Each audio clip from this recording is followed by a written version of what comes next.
Hi everyone, I'm Meredith, and listen, I'm just a girl stuck in my apartment looking for someone, anyone at all, to talk to.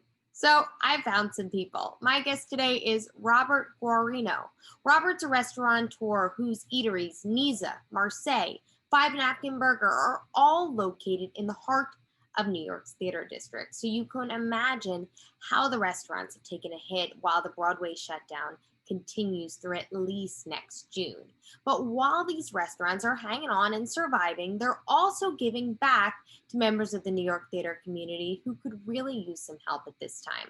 But before Robert and I start talking, don't forget to like and subscribe to the Let's Talk About It YouTube channel. Don't want you to miss out when more new episodes or videos are posted. So go ahead, Robert and I will wait. Like and subscribe. Okay, did you do it? Great. Robert, thanks so much for being here. Let's talk about it. You got it. So, Robert, talk to me about what business has been like for your restaurant. It really, crosses paths with what business has been like for the theater district and the fair area. March 12th happened. What happened to your restaurant when the shutdown began? Yeah, it's certainly been a very challenging situation and something that, no one has ever dealt with before in any of our industries, right? So it's truly uncharted territory. We're fortunate to have restaurants all over the city. So we've got brands in other neighborhoods, downtown, Upper East, Upper West.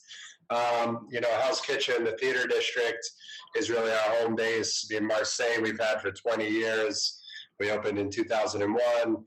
Nizza was 2007. Napkin Burger 2008. So Hell's Kitchen theater district has been impacted the most. So our sales are the furthest down, and we're the neighborhood's not the same without the theater, and we're still here and we're all still going, but it's definitely been a hard time for the city and also the neighborhood. So for anyone who might not be familiar with the beat of a theater district Hell's Kitchen restaurant, what was business as usual before the pandemic? Marseille is a French bouillon, we're calling it. So it's an upscale French brasserie, if you will. And the bread and butter of our business there for 20 years has revolved around the theater. So we're pretty much full every night for pre-theater with mostly reservations. And then we get a nice 8 o'clock seating with neighborhood and business people, and then a post-theater seating. So we're busy in the evenings from 6 to midnight. It's not a great lunch neighborhood here except for Wednesdays on matinees, when the matinee goer comes out, and then brunch on the weekends. But, the theater, we set our clock by the theater, and we have done so for 20 years. So it's odd now to be learning a new rhythm. Sure. As did I. Yeah. 12 as well. Early June, let's fast forward, if you will. Outdoor dining began. Yeah. Then we've had indoor dining. How did business change for you with those open? Sure. Well, once the pandemic really hit in March, Marseille and Nizza were both closed. So unfortunately, we were out of business until Nizza opened right up and started delivering in June, and then Marseille we waited until outdoor dining was allowed. So we opened back up in July. There's a restaurant that was hadn't closed at all, and we're open 365 days a year for 20 years. And all of a sudden, it was devastating. We had to lay off basically the whole team and take a pause for 3 months. So it was great to get back in action and to get started. We've always had sidewalk seating on almost all of our restaurants, so it was nice to be on the sidewalk and going again. It was and the neighborhood since that point, since mid-June, the neighborhood's gotten progressively busier week over week. There's a little bit more going on. And we want to be here to be a part of it as things come back. Sure. But still no theater. It breaks No. It breaks my heart every day. Business is way off. I've been saying I think I've I've gotten used to saying, well more than 50% off of where we should be. So it's definitely been a significant impact. We're fortunate that we've got a great relationship with our landlord, and he's working with us, and we are, we're confident we have the time that we need to make it to the other side. Not everybody has that situation, so we feel fortunate for that, and we're just going to do our part to keep the neighborhood going and keep the light on, and when it's and hopefully soon enough we'll be on the other side and forget all about this time. Can't wait. Yeah. Your staff, was that largely made up of working actors, gigs, creatives in the neighborhood as well? Somewhat. Marseille having been there for so long, we're very fortunate to have a lot of our team has been with us for 10, 15, 20 years. So a little bit more in the professional server model. But we've always had we've also had performers in the service team and in the bar and at the door. So not as many as some restaurants, but definitely enough to feel the impact. Sure. Now, you've come up with this new program to help people in the theater and in a part of Actors Equity impacted by the shutdown. How can it with backup restaurants? Sure.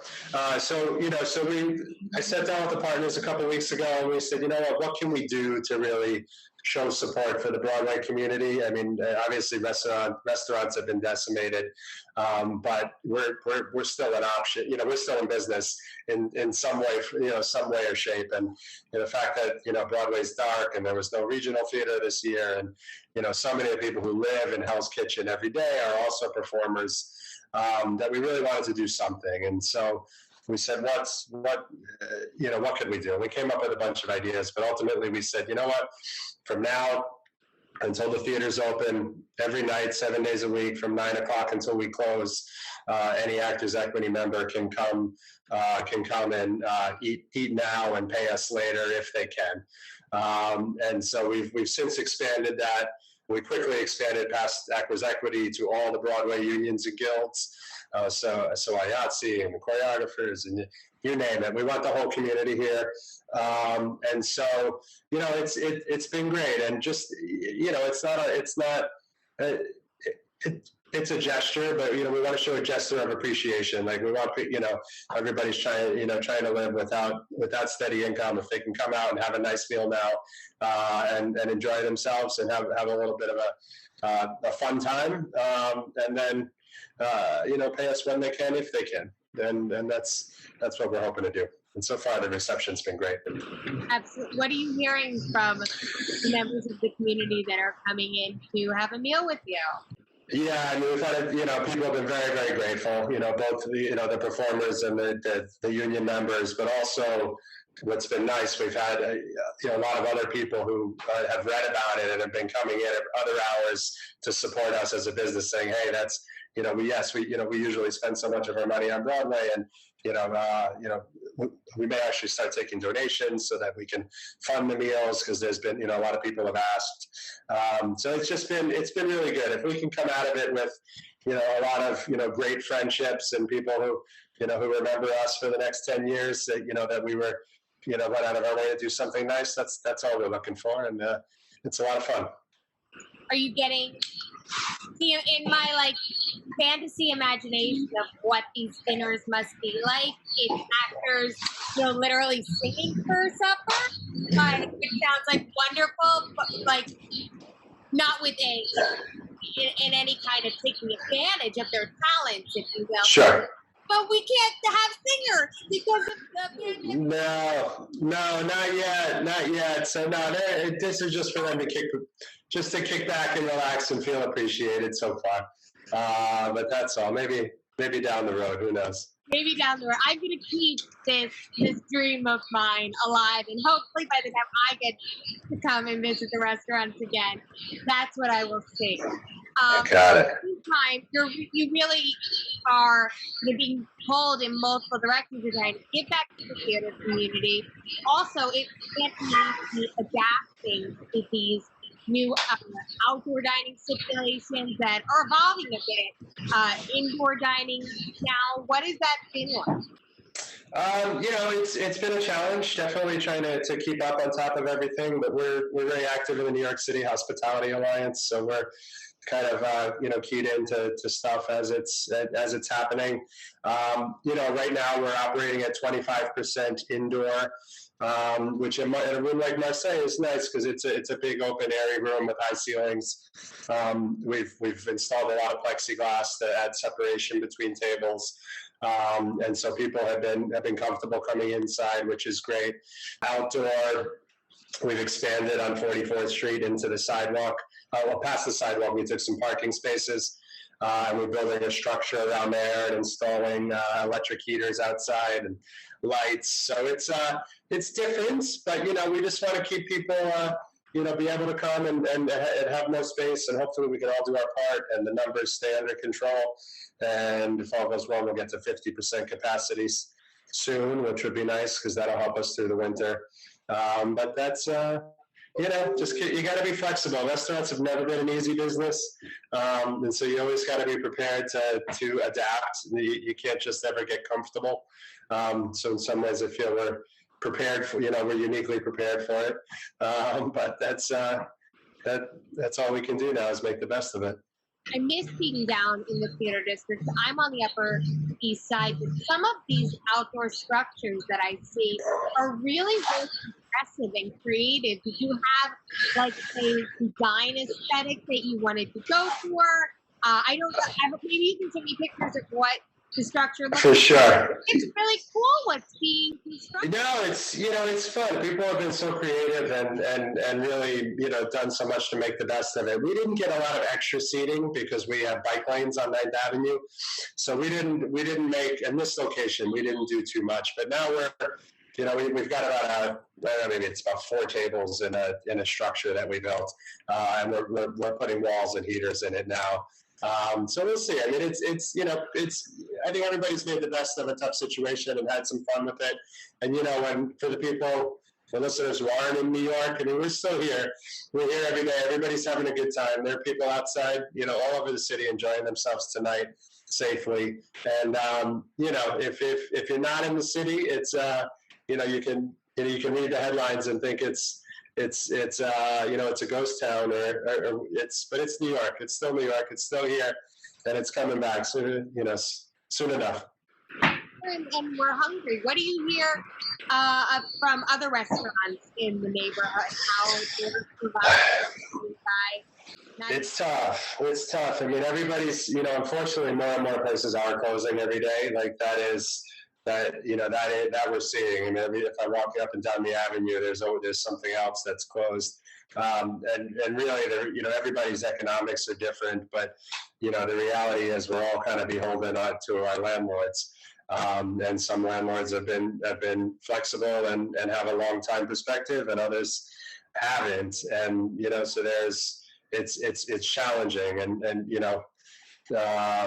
so that's a shame, but I am hopeful on the other side of it that, once business comes back, new businesses will move in and hopefully some places will reopen. I mean, we're going to lose a lot of restaurants this year, that's for sure, but it's not going to be forever. Then hopefully some of those people can get back into business as soon as possible.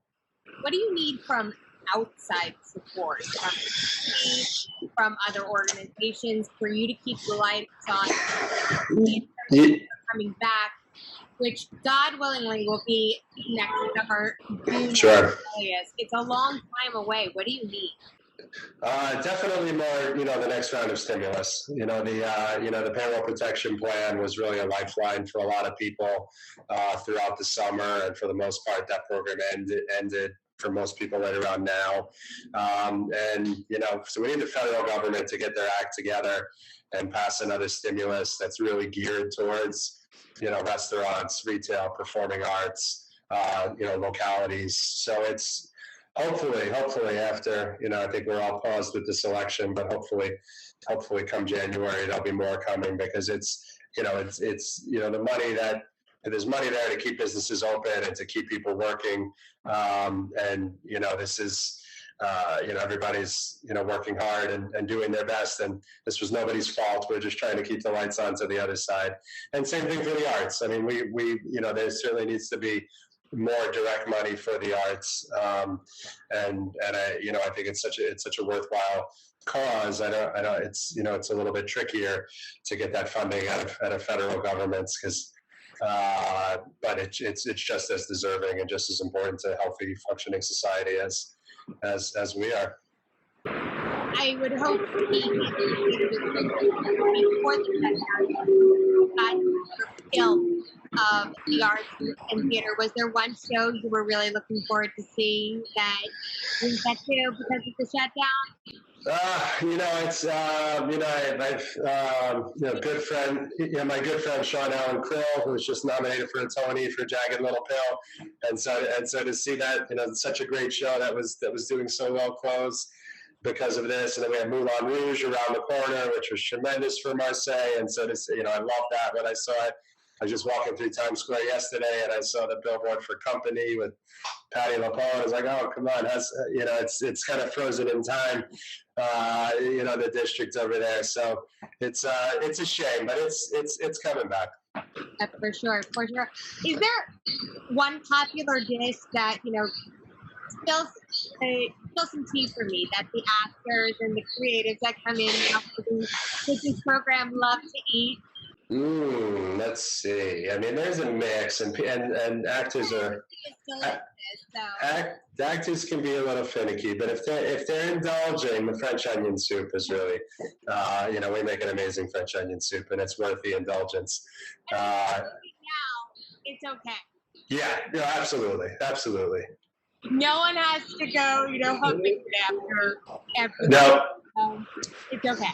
All right. Wonderful. Well, Robert, thank you so much for talking. The program is really wonderful, and it's inspiring how you're giving back and, feeding people both in an artistic way to keep the arts alive, and literally the community needs all the help it can get right now. So it's absolutely really, really great to hear. I appreciate it. And as much as anything, we want people to, we want the community to know that people miss them and that we care about them, and we can't wait to see them get back in action. Every day. Well, Robert, thank you again for talking today. We'll talk to you next time. This has been Let's Talk About It.